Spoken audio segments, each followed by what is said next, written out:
नमस्कार, मी सोनल स्वागत करते तुमचं सगळ्यांचं माझ्या चॅनल सोनल स्कॉलर्समध्ये. तर आता लाडकी बहीण योजनेच्या संदर्भातील महत्त्वाचे अपडेट आहे. तर जून महिन्याचा जो हप्ता आहे तो महिलांच्या खात्यावरती थोड्या दिवसामध्ये जमा होणार आहे. याचा GR सुद्धा आलेला आहे.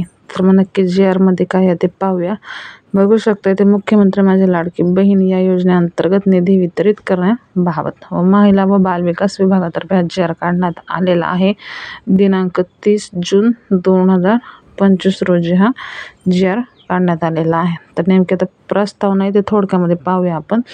तर राज्यातील महिलांच्या आर्थिक स्वातंत्र्यासाठी आणि त्यांच्या आरोग्य आणि पोषणात सुधारणा करण्यासाठी आणि कुटुंबातील त्यांची निर्णायक भूमिका मजबूत करण्यासाठी महाराष्ट्र राज्यात मुख्यमंत्री माझी लाडकी बहीण या योजनेची अंमलबजावणी करण्यात येत आहे.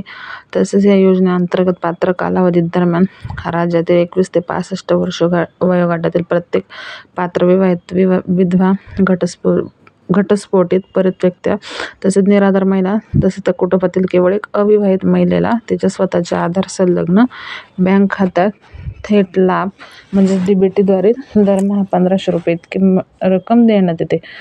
तरी ते थोडक्यात बघू शकता या उद्दिष्टाखाली करण्यात आलेल्या रुपये 28,290 कोटी इतक्या अर्थसंकल्पीय तरतुदीमधून रुपये 2,984 कोटी इतका निधी पात्र लाभार्थ्यांच्या आधार संलग्न बँक खात्यात थेट हस्तांतरणाद्वारे म्हणजे DBTद्वारे अदा करण्याच्या अनुषंगाने वितरित करण्याची बाब शासनाच्या विचाराधीन होती.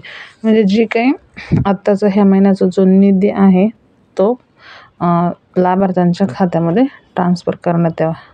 तर मग शासन निर्णयामध्ये पण इथे बघू शकता की रुपये 28,290 कोटी इतके अर्थसंकल्प तरतूद करण्यात आलेली आहे. त्या तरतुदीमधून 2,984 कोटी इतका निधी सर्वसाधारण घटकासाठी वितरित करण्यास शासन मान्यता देण्यात येत आहे. सदर अनुदान हे सशर्त अनुदान आहे.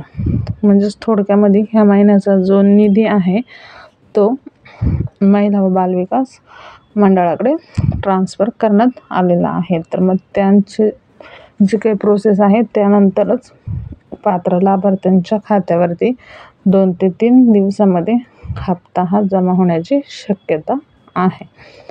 तर जून महिन्याचा हप्ता हा नक्कीच 3 ते 4 दिवसामध्ये येऊ शकतो. तर अशा प्रकारे हा थोडक्यात GR होता. याची माहिती तुम्ही www.maharashtra.gov.in या वेबसाईटवरती जाऊन हे घेऊ शकता. व्हिडिओ जर आवडला असेल तर व्हिडिओ जास्तीत जास्त लाईक करा, शेअर करा, कमेंट करा आणि चॅनलवर नवीन असेल तर चॅनलला मात्र सबस्क्राईब करून जा. असेच महत्त्वाचे एखादे अपडेट तुमच्यापर्यंत मिळून जाईल.